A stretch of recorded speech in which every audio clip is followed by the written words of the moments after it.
Hey guys, how's it going? Hope you're doing well. My name is Crown, and today I'm going to read you some very interesting stories that I hope that you're gonna love. And now, without further ado, let's go!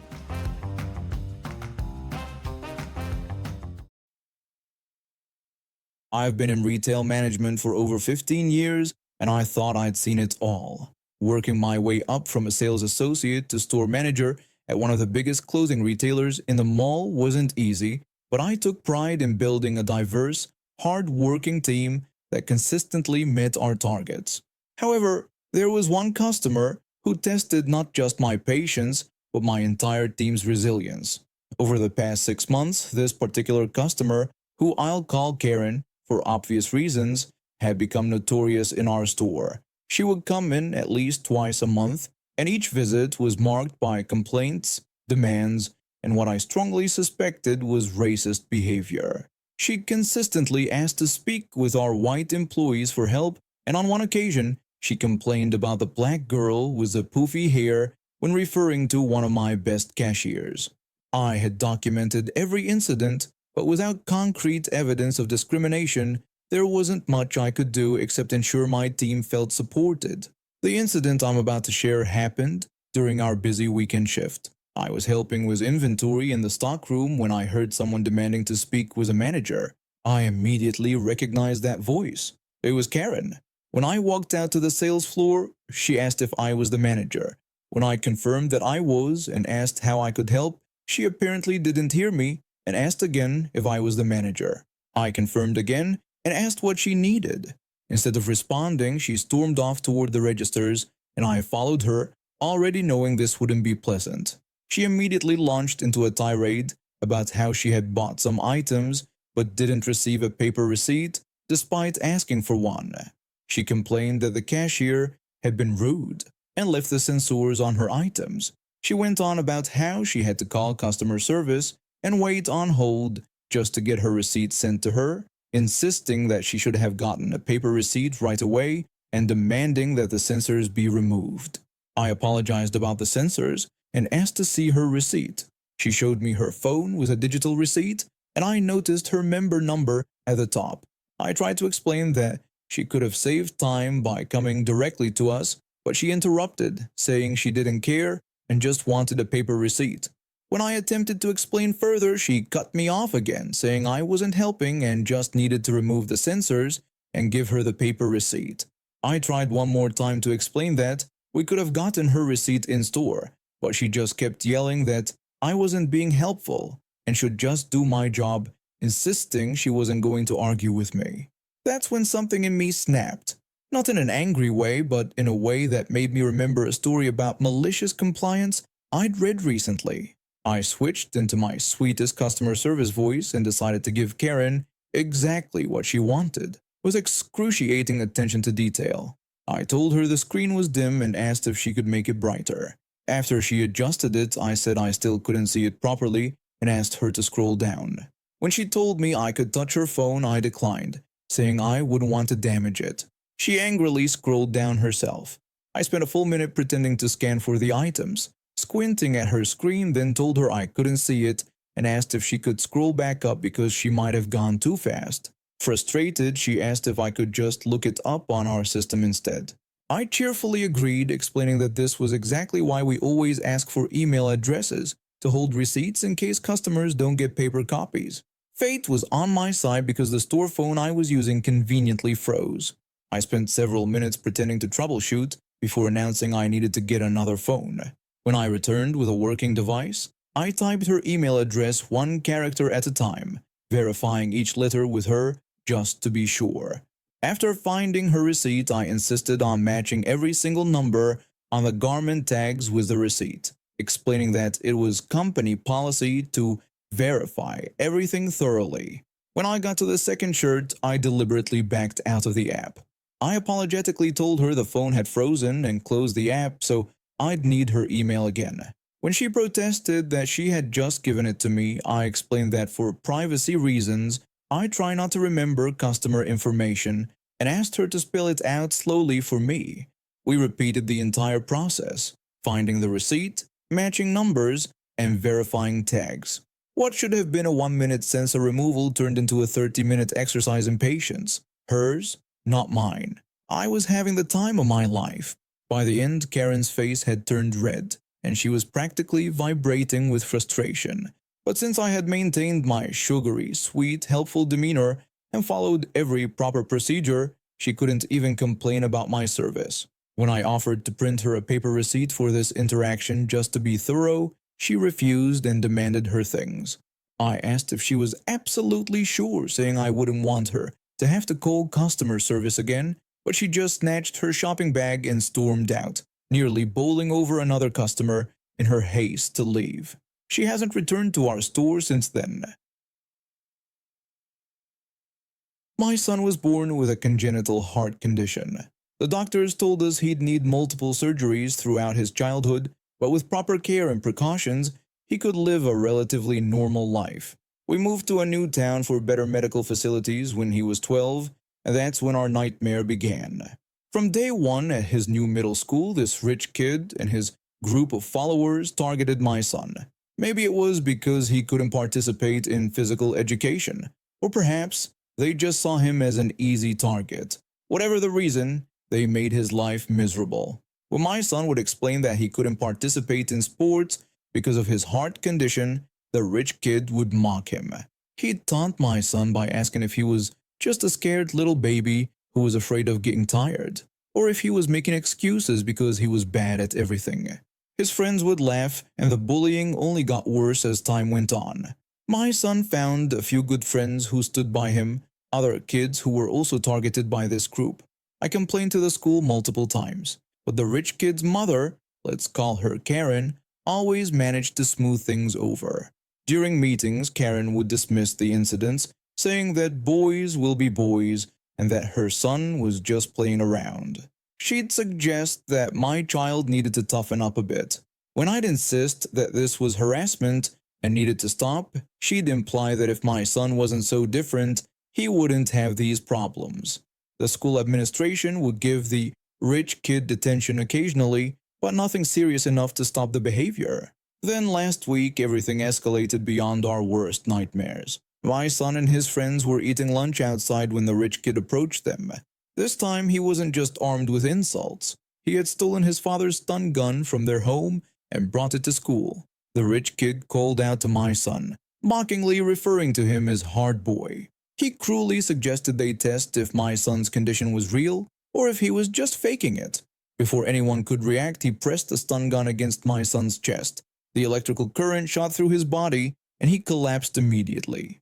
His friends told me later that he wasn't moving at all. The rich kid and his group panicked and ran, but my son's friends acted quickly. While one stayed with him, the others sprinted to get help. A teacher called emergency services right away, and within minutes, an ambulance arrived. At the hospital, the doctors worked frantically to stabilize him. The electric shock had thrown his heart rhythm completely off, and for a few terrifying minutes, we almost lost him. But somehow, they managed to bring him back. The next day, Karen stormed into the principal's office while we were discussing the incident. She ranted about how ridiculous it was to expel her son over what she called a stupid prank. When I pointed out that her son had brought a weapon to school and nearly killed my child, who had a heart condition, she tried to defend him by saying he didn't know it would hurt that badly, and that he was just a child. My husband told her that her son was old enough to know right from wrong, and definitely old enough to face the repercussions of his actions. The police were already involved by then. They arrested the rich kid and charged him with assault with a deadly weapon, among other things. Karen tried to use her connections and money to make it go away, but the evidence was too clear, and there were too many witnesses. The judge wasn't impressed by Karen's attempts to downplay the incident. Her son was sentenced to 2 years in juvenile detention, mandatory counseling, and community service. His father also lost his security job for not properly securing his weapons, and Karen's reputation in the community was completely destroyed. My son is doing better now. The doctors say he'll make a full recovery, though we'll need to be extra careful with his heart for a while. His friends visit him every day, and the school has implemented much stricter anti-bullying policies. Karen and her son are moving away once he's released from juvenile detention. Apparently, none of their old friends want anything to do with them anymore. My old restaurant shut down because of the pandemic, and it was hard to get a job in fine dining after that. The factory job wasn't my first choice, but it gave me steady work and good benefits. The hours also fit well with my culinary school schedule since I'm training to be a certified chef. The transition from fancy restaurants to industrial cooking was rough at first, but I've grown to appreciate the simplicity of it. Most of our customers are factory workers who just want a good, hot meal during their shifts. Over time, I've gotten to know their preferences, making small adjustments here and there to keep them happy. It's not haute cuisine, but there's something satisfying about feeding hardworking people. The night shift crowd is interesting. They're a tight-knit group, probably because nobody else is awake at those hours. Most of them are great, except for this one woman who's become the bane of my existence. She works in quality control, and boy, does she take that job title seriously, even with her food.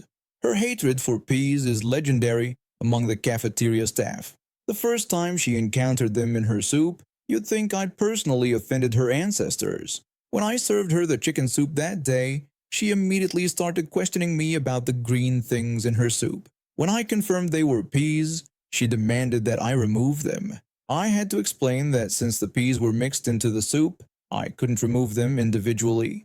She then went on a rant about how I had ruined a perfectly good chicken soup and declared she couldn't eat it.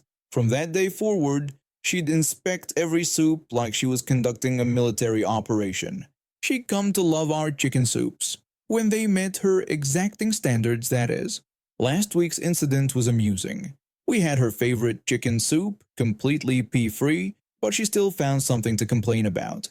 She questioned why the noodles were separate from the soup. I explained our policy of keeping them on the side to prevent them from getting mushy, and that customers just needed to add them to their bowl and pour the hot soup over them. She wasn't having any of it, insisting that wasn't how soup worked and everything should be in the pot together. When I tried to explain that many restaurants use this method to maintain perfect texture, she snapped back, pointing out that this wasn't a restaurant but a factory cafeteria, and she expected her soup to be complete when she got it. She stormed off with her soupless noodles that day, making sure everyone within earshot knew about her dissatisfaction. My co-workers found it hilarious, but I was getting tired of her attitude.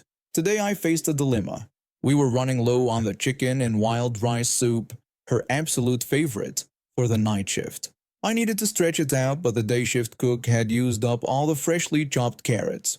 All I had left was a bag of frozen peas and carrots. I emptied the entire bag into the soup. When she came in for her usual 2 a.m. meal, her face lit up at seeing the chicken and wild rice soup on the menu. Then she looked into the pot. Her reaction was immediate. She practically shrieked about finding peas in the soup. I explained that they came with the carrots and that we needed to add more vegetables to have enough soup for everyone that night. She reminded me that I knew about her hatred for peas and that I'd served this soup without peas before. When I apologized and explained we had to work with what was available, suggesting other menu options, she demanded to speak to my supervisor. I told her that my supervisor wouldn't be available until the day shift, but offered her the option to leave a comment card and suggested our pea-free beef stew as an alternative. She accused me of doing this on purpose before storming off to the supervisor's office. What she didn't know was that my supervisor had already dealt with multiple complaints from her and had my back. The next day I found out she'd filed an official complaint about intentional food tampering, apparently adding a standard vegetable to soup counts as tampering in her book. My supervisor called us both in for a meeting. Karen smugly sat there, probably expecting me to get reprimanded. Instead, my supervisor took control of the situation, pulling out a folder with all of Karen's previous complaints and a stack of positive feedback from other workers about the cafeteria's food. My supervisor explained that the cafeteria serves hundreds of workers each shift and cannot cater to individual preferences, especially when they're presented so disruptively. When Karen tried to interrupt, the supervisor continued, warning her that filing false claims of food tampering was a serious offense and that this was an official warning. Any further unfounded complaints would be treated as workplace harassment. The look on her face was better than any soup I could have served. These days, she still comes to the cafeteria, but she quietly picks other menu items when she doesn't like the soup. And me? I make sure to always have at least one pea-free option available, not just for her, but for anyone who might not like peas. After all, I'm here to feed people, not fight with them. I grew up in a small town in the 1970s and was always fascinated by dolls. Not just playing with them, but how they were made, their stories, and the joy they brought to kids. This love for dolls led me to work in the toy industry, and after college, I got my dream job at a top doll company in the US. The company was known for creating high-quality dolls, each with its own unique backstory. We took pride in crafting these stories, making sure each doll had a rich history that would captivate young minds. I started in the creative department, helping develop these backstories, but during the holiday season, everyone, regardless of their regular position, was required to help with phone orders. It was December 1985, and I was in my third year with the company. The phones had been ringing non-stop since Thanksgiving, with parents and grandparents eager to make their children's Christmas wishes come true.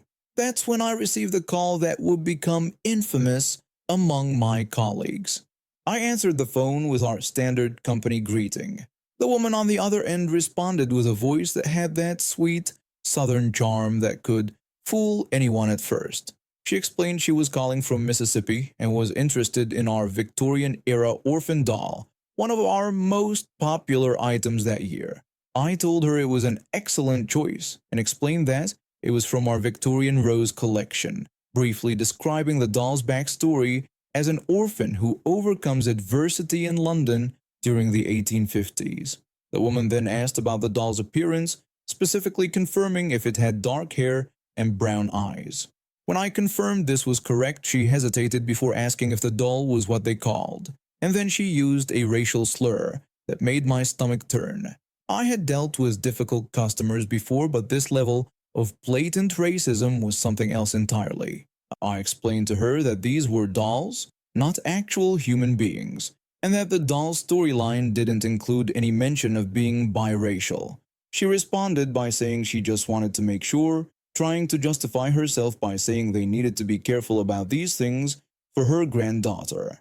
Something in me snapped.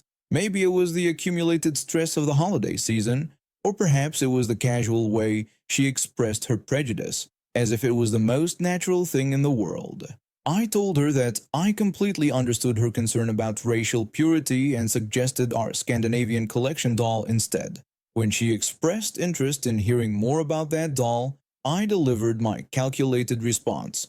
I explained with deliberate precision that historically, Scandinavian men went around Northern Europe raping women, but their women stayed home and were impregnated only by other Scandinavians.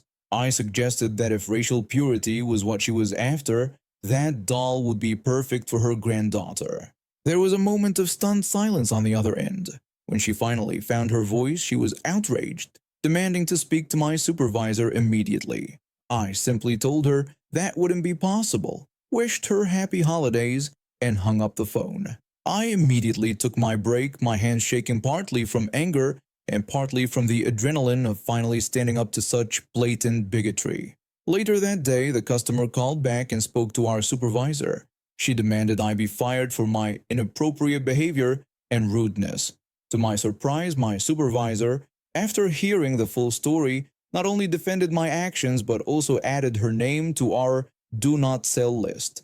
She had previously complained about our Native American doll and our Asian American doll as well. The incident became a bit of a legend in our office. Whenever we had a difficult customer, someone would inevitably say, "Well, at least they're not asking about the Scandinavian doll's ancestry."